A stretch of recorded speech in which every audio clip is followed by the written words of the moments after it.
two important organizations, the most important organizations for not only for just airports, but for the entire aviation industry as such, the global aviation industry as such, ICAO and IATA. So, what is next in the course? In the course syllabus is description about ICAO and IATA, and the coding, airport coding, which is also important in the functioning and management of airports. So that's a topic that we are now getting into: ICAO, IATA, and their respective codings of airports.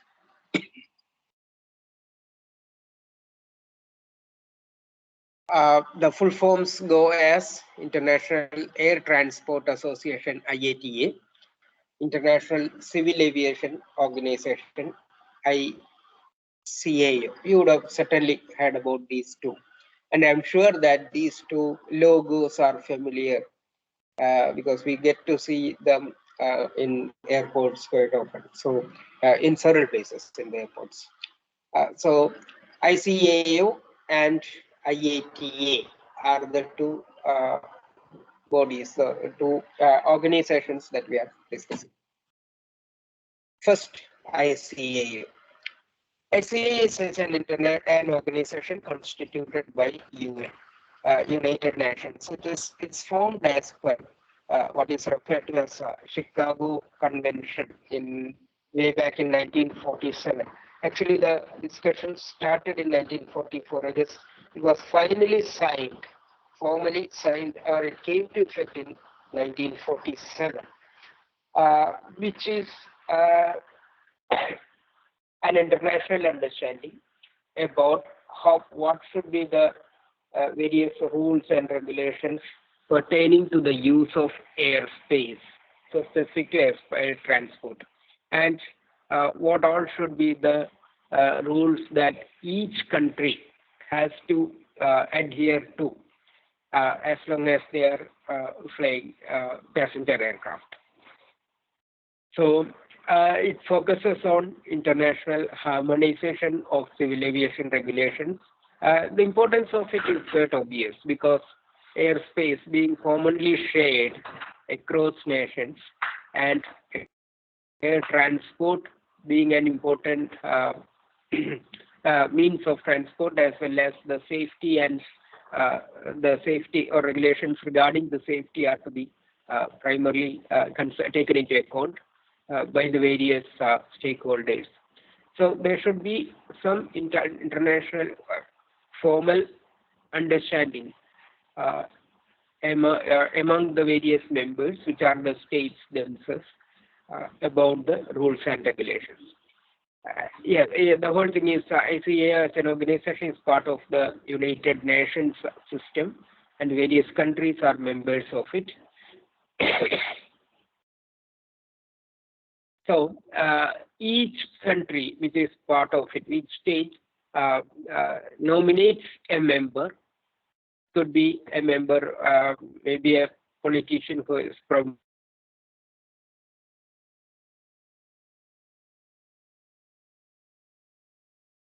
history. So most probably it could be a senior official in the aviation ministry or even the external affairs ministry.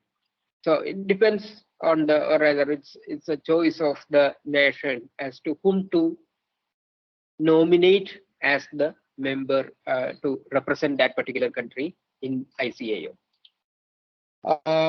It's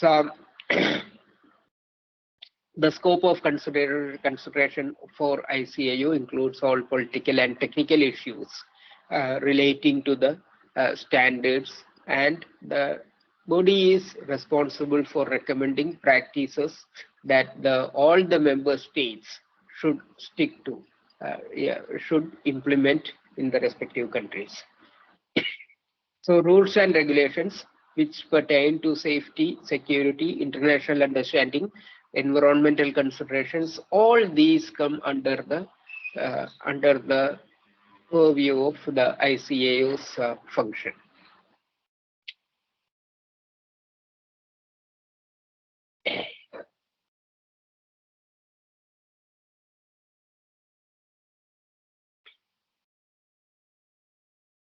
As I mentioned, this was formed as a part of Chicago Convention. Actually, 1944, probably they started the discussions on it. Usually, the year that is described as the year of signing is 1947, and it's funded and directed by 193 national governments, which are members of it, and they have all of them extend their diplomacy and cooperation as part of their operations in air transport.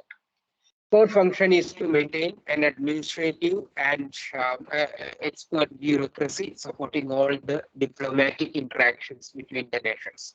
So when you say diplomatic interactions, it also ensures that the not violating the airspace rights of the airspace, or strictly adhering to the international rules and regulations regarding the usage of airspace. And it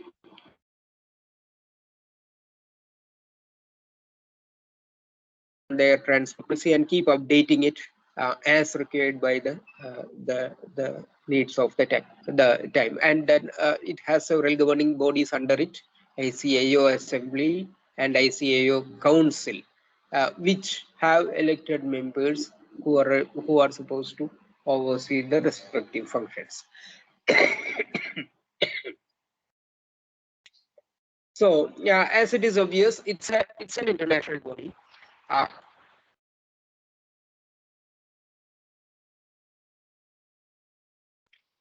Primarily focused on harmonizing the use of airspace for air transport.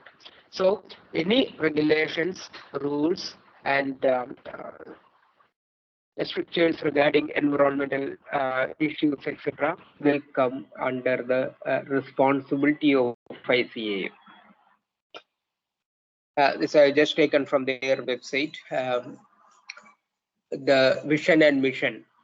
The vision is stated as achieve the sustainable growth of global civil aviation system. It's important, the word sustainable, because ICAO is also responsible for ensuring the environmental safety and environmental, taking consideration to the consideration of environment while developing the aviation segment as a whole.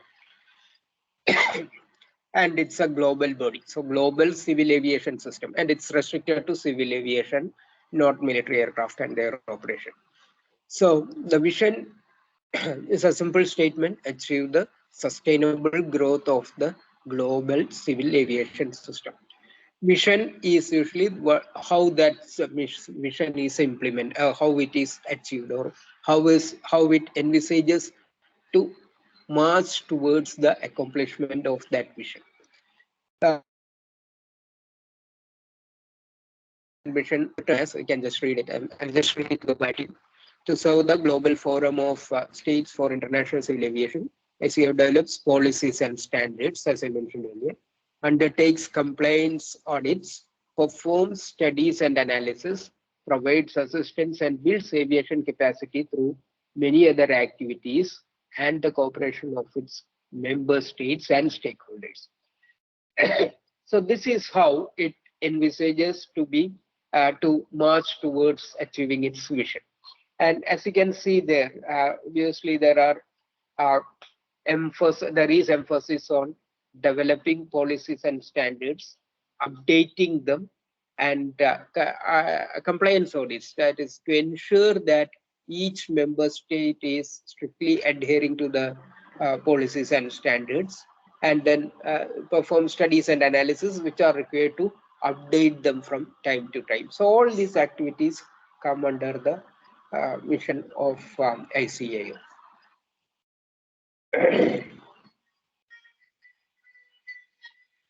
So as I mentioned, the members, the representative, the members, or rather, in the governing body, each state who is a member of ICAO can nominate its representative for the assembly. And this news item is in the context of who is the Indian representative in that.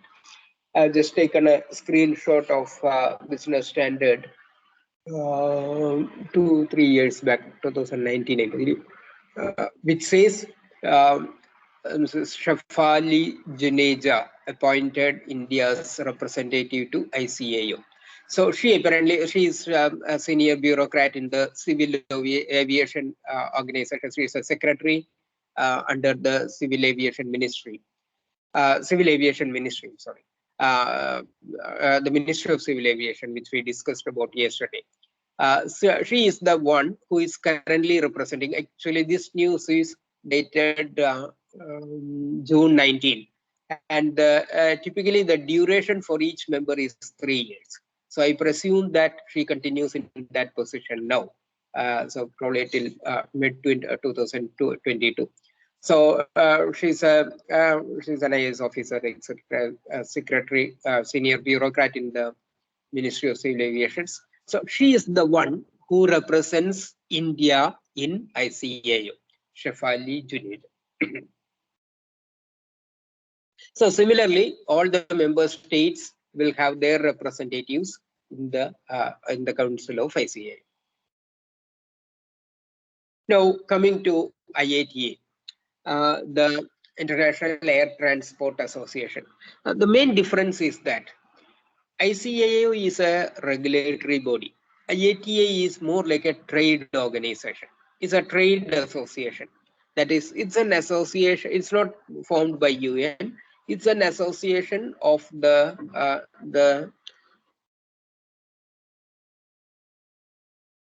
airlines, the civil aviation operators, civil airline operators, whose interest or the interest of the organization is basically expanding the business in a safe, secure, and reliable manner.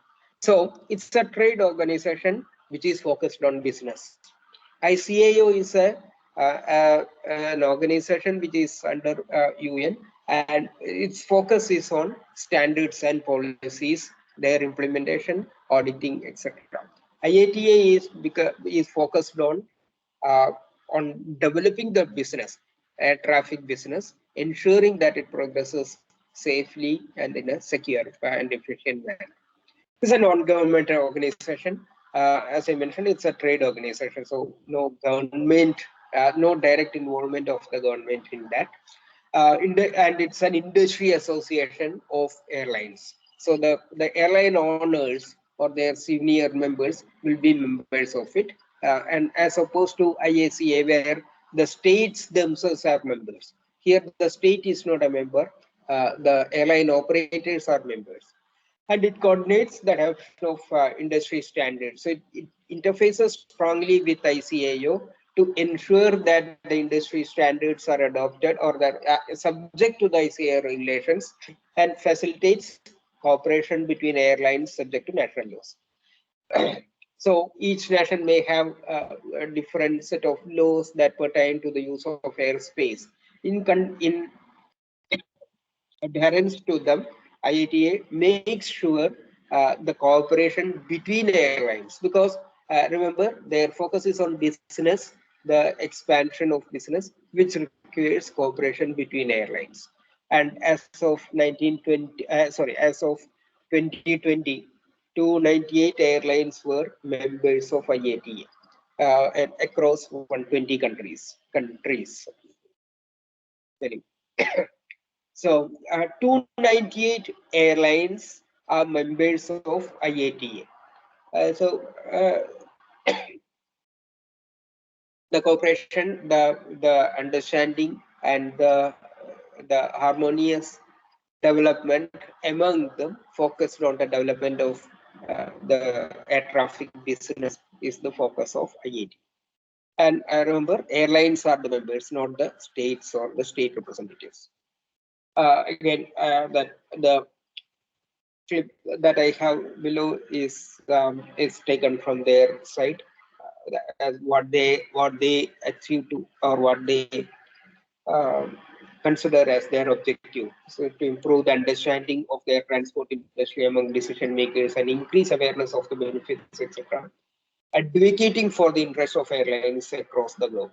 This is important. Actually, if you go through many of the IATA survey reports and their recommendations, etc., they all stand for the airlines.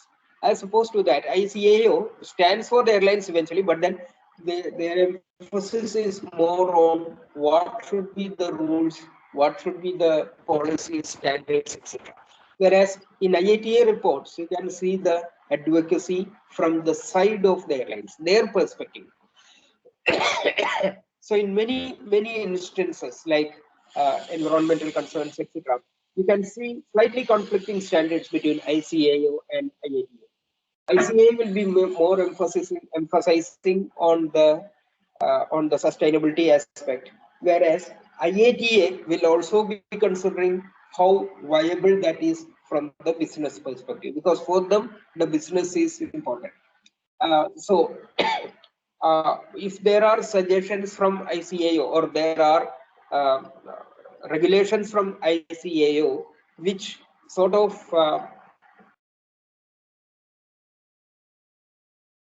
conflicts with business interests of airlines, then it is IATA which will sort of voice their concern against it and try to strike a compromise.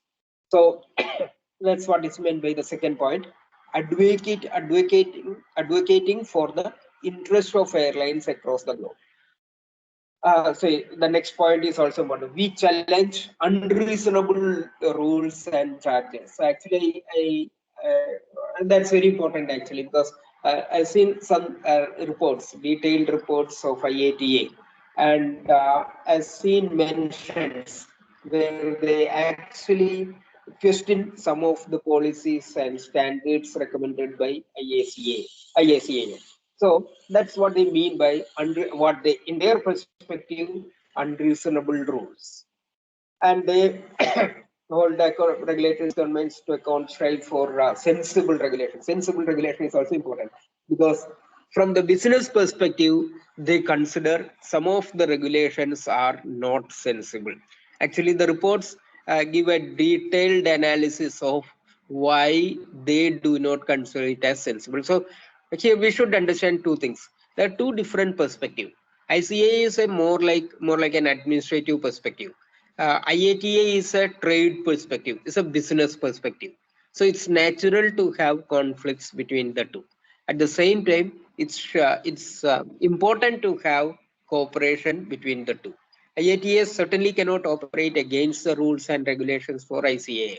At the same time, ICAO may have to listen to the concerns and issues and complaints from IATA, because some of the policies that ICAO has laid out may look to be not sensible for from the business perspective. So that's the role of IATA. So actually the second point is very important, or as we see from their studies, their reports, their recommendations, etc., we can always see a lot of emphasis on the second point, which is advocating for in favor of airlines, in particularly when there are conflicting rules and regulations, which they consider do not make sense from the business perspective.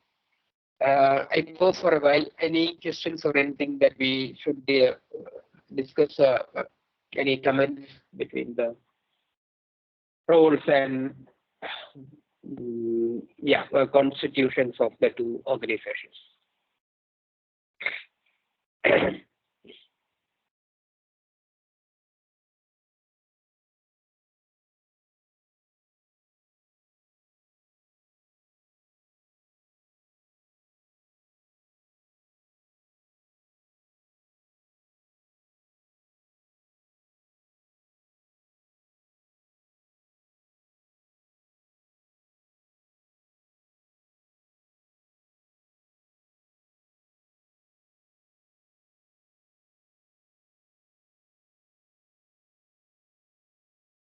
No, then we continue.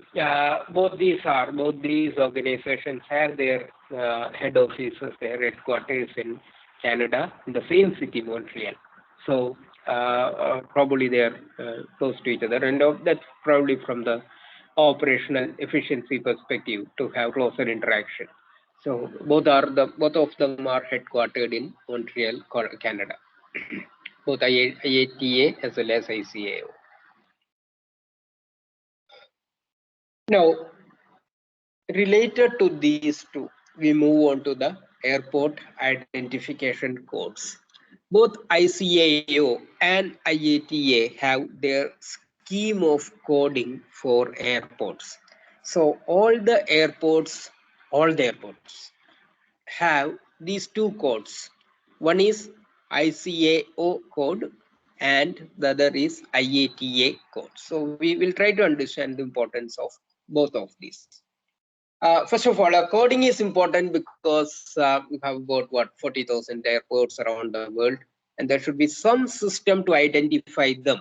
So just saying Coimbatore Airport probably will be too much of a oversimplification, whereas you need to represent it more precisely and in a shorter form and to some extent uniquely in the list of airports.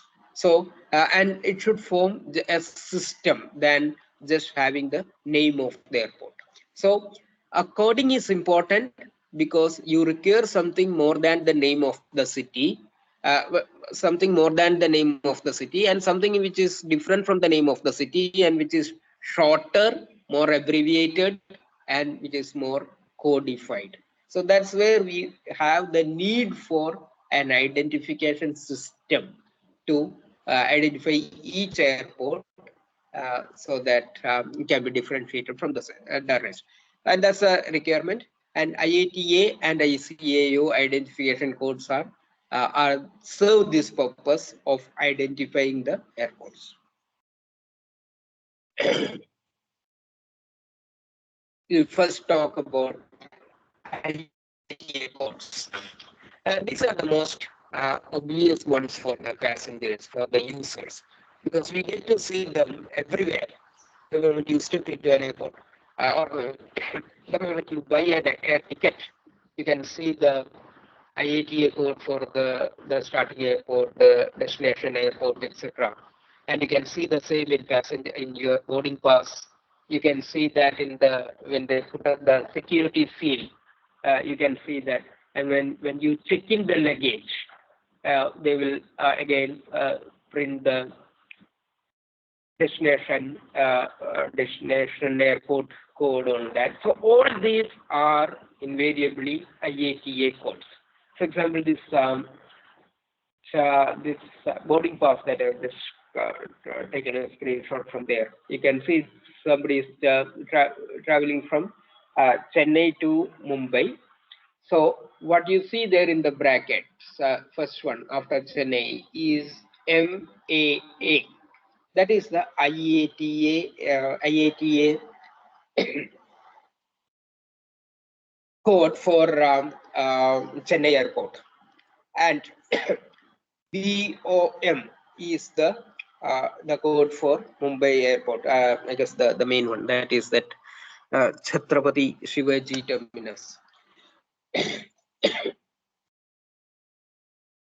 So that is the BOM is the Mumbai, the IATA code for Mumbai Airport, and Chennai is MAA. Now, so this, actually from this itself you can understand why you need to have a code, because Mumbai has more than one airports. So which airport is what you are referring to comes from the IATA code BOM and Chennai MAA. So the coding is, as you can see there, IATA codes are 3-letter codes. So it's a 3-letter name, which in a way represents the name of that city. So for example, BOM obviously stands for the first 3 letters of the old name of Mumbai, which was Bombay. Similarly, Chennai, Madras. They have taken an additional A from maybe from the name itself, because it's a 3-letter code. So MAA represents Madras, the name Madras, and it's codified as to represent the Chennai airport. Similarly, IATA codes most often have letters which are taken from the names of the cities. That's just to relate to the that particular location. So it's more like a locational code, and the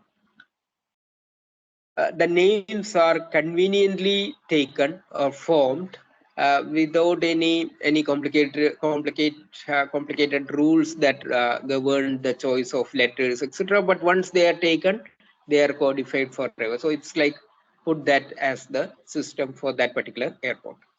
So so that three-letter code is usually related to the city or the region served by that airport. Or historically, if there was an old aerodrome there, then the name may come from that also. So in case of some airports, so that's how the IATA codes are this one. So what is important is it's a three-letter code. All airports will have an IATA code and a three-letter, and you cannot probably say that they are unique. In across the globe, you may have different, it's possible to have, because it's a three-letter coding and usually representing the name of the city, etc. So it's not unusual to have that you may have somewhere else MAA or BOM, etc., somewhere else in the world, but not in the same region, to avoid any confusion. So you probably cannot say that IATA codes are unique, but they are there for each airport, and they are the ones which the passengers make use of, the passengers come across, and the most visible to the passengers all the time. And all the passenger airlines make use of these codes to represent their destinations and the departure airports.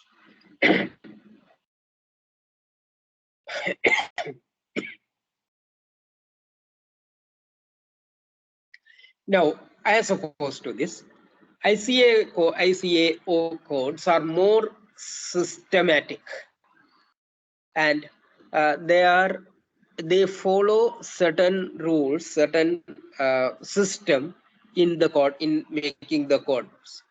They are four-letter codes, and they are used mainly by the aviation professionals like ATC, air traffic controllers, pilots, crew members, etc., and those who do the check-in or the airport staff, etc.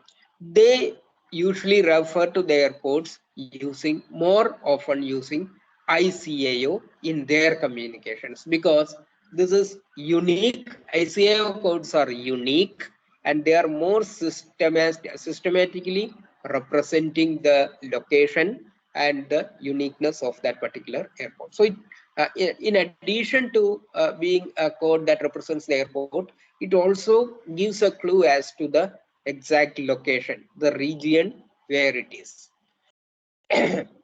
So it's used by the air traffic control and all the related functionals or the operational representatives for each of these functions, and also used to identify the aviation facilities like weather stations, international flight service stations, etc., related to a particular location. So area of control cell. So all these are represented by ICAO codes, and the regions also represent. So ICAO has a distinct advantage because as I just mentioned, it's a location. It identifies the airport's location anywhere in the world.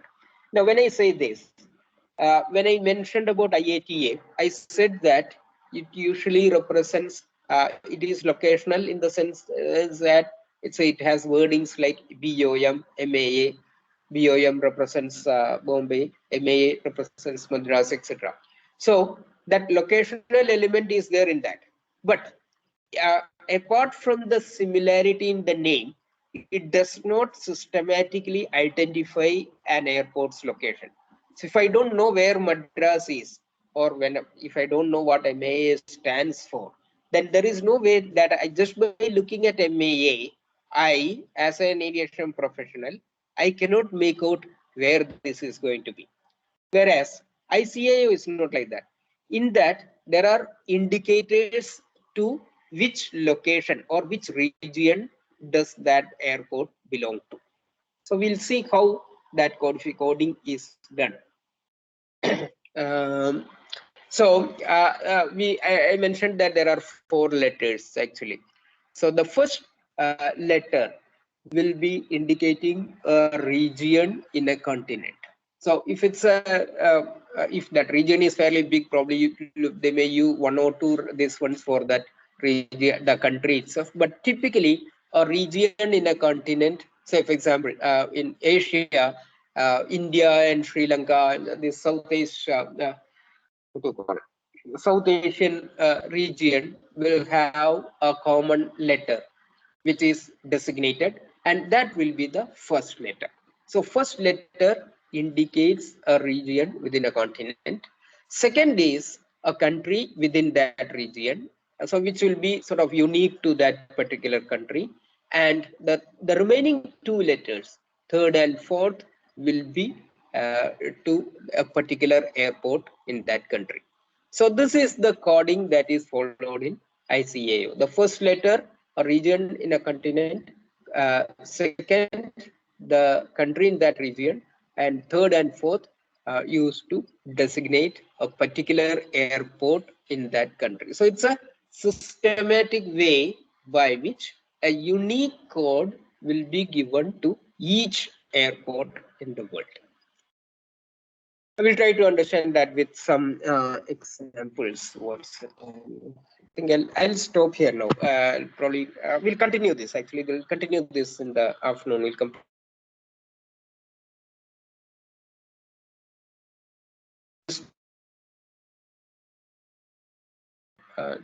about the COVID pandemic and the related issues, etc. So I'll stop it here. Team 1 may please share the screen and start the presentation. Thank you.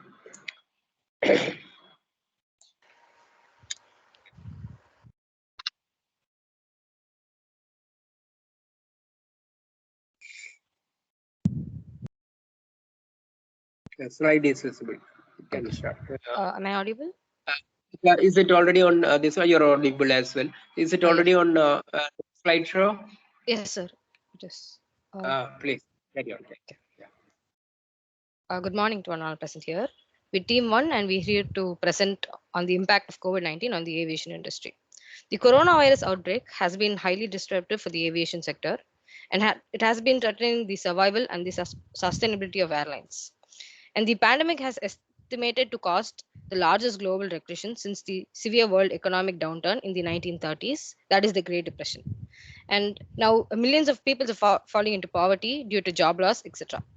Apart from these massive losses, the industry has also faced a lot of turbulence. Restricted movements, weak tourism, curated income, compressed commercial activities, and have compressed the passenger demand from up to 60%. Next slide. The airport transportation has been one of the biggest transportation industries worldwide. And this increased connectivity as well as the short travel times are beneficial for passengers. But during pandemic times, these proved to be a negative impact as the spread of the disease was easily the disease was easily spread. A small virus that emerged in Wuhan, within a few months, it could conquer 215 countries across the globe. And understanding this transportation industry that acted as a medium for the spread, the airlines went into flight suspensions, and this had a negative impact on the passenger-centric flight experiences. It also had a lot of negative economic impacts that we'll be seeing in the further slides. A small virus which emerged from Wuhan in December 2019, and within a few months, it has taken 215 countries across the globe into its clutches. The increased international connectivity and ongoing globalization might be beneficial for us, but we should also remember that air travel has the potential to be a significant driver of the spread of airborne diseases. Understanding that the air transportation is an instrument as the medium of transport as well as the spread, the airlines went into a wide range of lockdowns and aircraft suspensions In the aviation sector, compared to the other two, that the railway and the road transportation, had 73% more impact on the spread. Next. Flight suspension initially had a strong impact on the number of international and domestic flights. The airline operating cost structure uh, nearly 30 to 40% of the fuel cost, and 15 was lease rental, and the 25 was other operating costs, including administrative operations such as flight equipment, maintenance, overhaul, etc. In the air navigation all charges. Other than the fuel cost and the maintenance of the aircraft, selling and distribution costs and parking landing charges were also extremely high. Burden on fixed charges such as rental lease, interest charges, and crew salaries kept the airlines on its toe for managing cash flows. 30 days of quarantine affects 60 to 90 days of the industry. That is, they have to recover from pre-booking flights, maintenance of the aircraft, even though it's not in use, and enough ground control and manpower should be made to avoid human errors to be accounted for. And this also led to students and tourists being strangled in other countries due to restrictions with less frequent flights. And they were also strangled in they were also quarantined in layover airports, which was very uncomfortable for passenger crew. Next. Passengers Passenger-centric flight experience. It is believed that primary ways of in-flight transmission is face-to-face exposure during talking, coughing, sneezing, etc. So the decision of how in-flight procedures were adapted due to quarantine are made by different authorities, leading to largely heterogeneous protocols. In these flight protocols, they should include highly effective filtering, rapid testing, sniffer dogs, regular disinfection, and traffic light system. The airport authorities tried to balance safety protocols along with passenger comfort in order to generate revenues. Passenger comfort was a crucial factor as they were quarantined in the airports between travel. Maximum passenger comfort was a priority to help the airport recover after the COVID crisis. Airport safety protocols were extremely important as based on the data for a flight from Singapore to China with 335 passengers, their major driven for infections could not be attributed to in-flight transmission, but were rather pre-flight exposure to the virus in the airport. Uh, so uh, this the actual transportation had only a low transmission, but the aircraft that the transportation in the airports were extremely high. Economical impact. Next slide. And these are all the precautions taken by various aircrafts during the transportation. Next slide. The Indian aviation industry is characterized by a high fixed cost of nearly 30 to 40%, and these were, like we saw, rental, employee costs, interest charges, etc. Per day suspension of operation hit the industry at a 75 to 90 crore loss per day, and was reported at a 92% fall in the revenue from April to June alone, which led to rupees 2,973 crore losses. The revenue of Indian carriers declined by 86%, which led to 30% job losses and more than 60% of indefinite leave for its crew. The airport revenue also took a major impact because they were solely dependent on aviation, the flight sector. So the whole financial cycle for the sector was affected, and the strong supportive government measures were taken, like exclusive airlines, temporary arrangements, GST rate reduced to 5% for domestic and maintenance, repair overhaul services. Udan flights were allowed without many restrictions, promoting private investments in existing and new airports. The only cargo flights were not significantly affected due to as the transport for medical equipment and the ambition for exchange critical goods across the borders were kept alive. Industries like the tourism and other businesses that were heavily dependent on aviation sector is also largely affected. The extreme fluctuations in the fuel pricing during the COVID crisis was the only factor that saved the airline industries from closing, as a significant drop in the cost of aviation fuel during 2020. And then the fuel price, since then, the fuel prices have been increasing and are still at a 30% lower cost than the pre-COVID prices. in order to recover from the economic next slide. In order to recover from the economic crisis and COVID crisis, many countries have exclusive airlinks that are known as transport bubbles. The transport bubbles are aircraft travel arrangements or temporary arrangements between two countries aimed at restarting commercial passenger service when regular international flights are suspended. So these are reciprocative in nature, meaning that both the countries are benefited from this type of arrangement, and they generate revenue from passengers who are quarantined in different airports. India has a link with various countries like Afghanistan, Bhutan, Ethiopia, Finland, Canada, Germany, Kenya, etc. Thank you.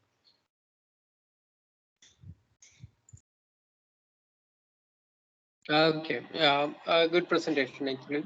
I just have this one. You mentioned one of the important parameters that you mentioned, or one of the important consequences, is job losses. And you said Yes. it's about 30%. Yes. Is that 30% purely from airline industry, or does it include job loss at airports also? Do No, you sir. have any This was split? solely from airline industries, and I said also 60% of the other crew member and indefinitely was the other sectors. I've only included the Okay. 30% from direct airline industry. Airline, Yeah. because I'm sure that airports also would have had suffered a lot of layoffs and stuff like that of passengers, because their revenues were also dropping, and many Yes. of them operate in the private segment. Oh. So now tourism, is there any quantification? Have you seen any numbers particular to India? How much loss of foreign currency or I think I saw I saw a few different articles, but they had from 80% to 40%. So I wasn't able to like take one That's okay. exactly. So I didn't. Yeah, that's fine. And also, it's, I mean, say the loss in tourism, rather, the loss in revenue in tourism industry is sort of external to aviation Uh, industry. Our focus is on aviation industry. yes, The sir. It was tourism suffered significantly and it has impacted. an, yeah, Yeah, that is. yeah. It was significantly impacted, and the government could not support the aviation industry after a point of time because they were also taking other measures like the transport bubble. So That's a lot of revenue wasn't generated by the airport or the tourism. So after a point of time, they couldn't really support, and that caused more losses in jobs and etc. that's true. Okay. Okay, thank you. Any other questions, comments on the presentation?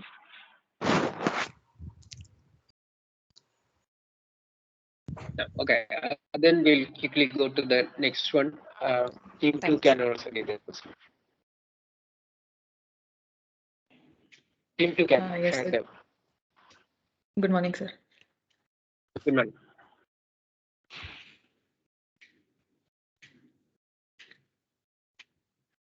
Is the slide visible, sir? It's visible, yeah. Carry on. Okay. Good morning, sir, and good morning, everyone. Today, Nitin and I, on behalf of our team, will be discussing a few other aspects which have been affected due to the COVID-19 within the aviation industry. One of these is the production and the supply chain of aircrafts from big manufacturers. As the pandemic reduced demands for new jet in early 2020, manufacturers trimmed airline production rates and were producing aircrafts that they were unable to deliver. And in 2020, deliveries were down by more than 50% compared to 2019 after about 10 years of growth. Airlines cancelled orders for new aircrafts, and original equipment manufacturers such as Airbus and Boeing, they reduced their production forecast by up to 50%. One main OEM, which is Airbus, cut its monthly production from 60 to 40 A320s and from 4.5 to 2 A330s and from 9 to 6 A350s. And Boeing reduced its output per month from 14 to just 6 787s and a few other aircrafts in the same line. This in turn impacted the employees working at these manufacturing sites as well, with large OEMs like Boeing laying off about 12,000 employees in the span of a few months in the wake of the pandemic.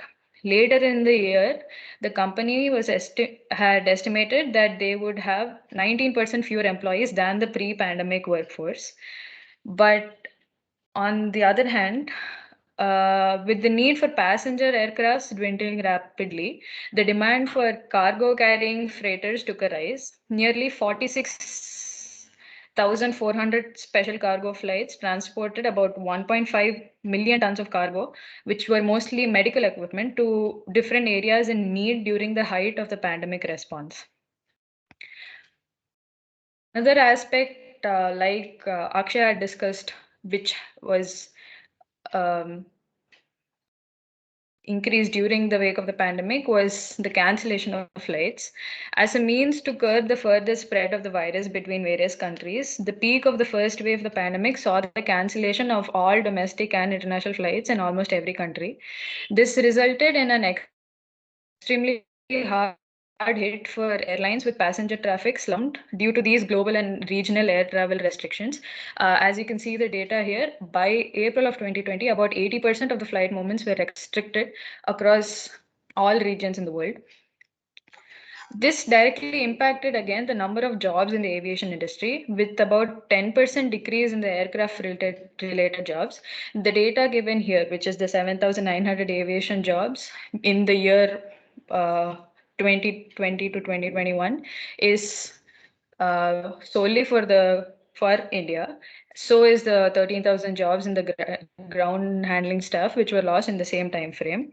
But going hand in hand with the increase in production and supply for cargo aircrafts, the number of jobs in cargo has seen an increase. But as the passenger aircraft need has reduced throughout the period of the pandemic, pilots have also seen a reduction in flying allowances, they've seen a reduction in flying allowances, which resulted them to being subjected to a minimum of 20 flying hours in a month. An average estimate across various airlines shows that this is about a steep reduction of 35%. Now I hand it over to Nitin, who will be speaking about the fuel prices and air cargo. Coming to fuel prices and air cargo, despite the lackluster demand, the cost of jet fuel has climbed about 70% so far as of 2021, alongside rising crude oil prices. Cargo demand decreased by 9.1%, which is excluding passenger freight cargo, which is usually in the belly of commercial aircrafts. Air freight rates rose as a consequence from around $0.8 per kg for transatlantic cargoes to $2 to $4 per kg, which is a huge rise. Aviation fuel prices rose dramatically along with crude oil prices, with the demand being lower than 30% lower than pre-COVID levels. Due to rising fuel prices, fuel guzzling aircrafts or aircrafts made before 2005, which were most of the turbofan jets, they were made to stay on standby. Nearly 90% of the aircrafts were on standby during the peak pandemic period.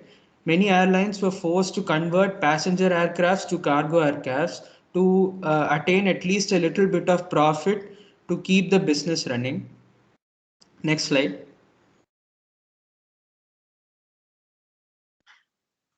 Now coming to the impact on airports.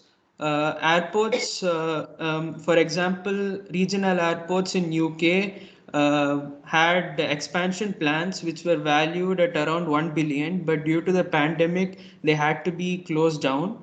Coronavirus related travel restrictions which were imposed in 2020 reduced air traffic by 70% and impacted the tourism industry heavily, with losses around 2 billion.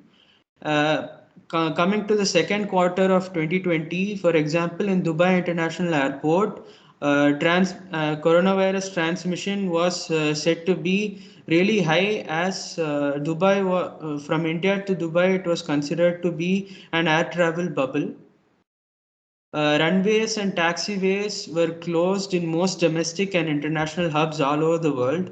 Even with restricted travel, a majority of airlines had their planes on storage, and having the planes on storage was a huge detriment to the airlines, as after the pandemic had settled, the maintenance cost for each aircraft was really high. Pair that with many tourists and students were stranded in other countries with less frequent flights, and pairing that with pre-flight testing and quarantine procedures, the stress and complications endured by the airport officials and governing authorities was immense. And even for the travelers, it was not worth it to travel back to their countries undergoing all these complicated procedures. Next slide. Thank you. Okay, thank you. Good presentations. Actually, I guess between these two, you almost completed the I should say the scary picture of COVID impact on the aviation industry in general and air transport industry in particular, because that is most important for India. So in the second presentation, it's good that you highlighted the loss of jobs pertaining to ground staff, and also the sort of balance or balancing attempt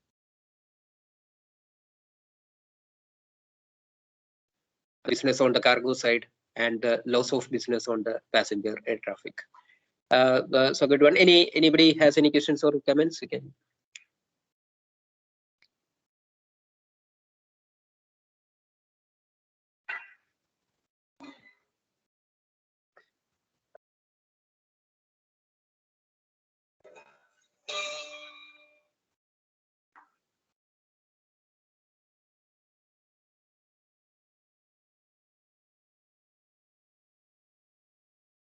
Okay, then if not, we'll stop for the first for this morning. We'll meet again in the afternoon.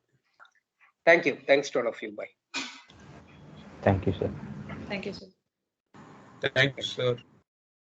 Thank you.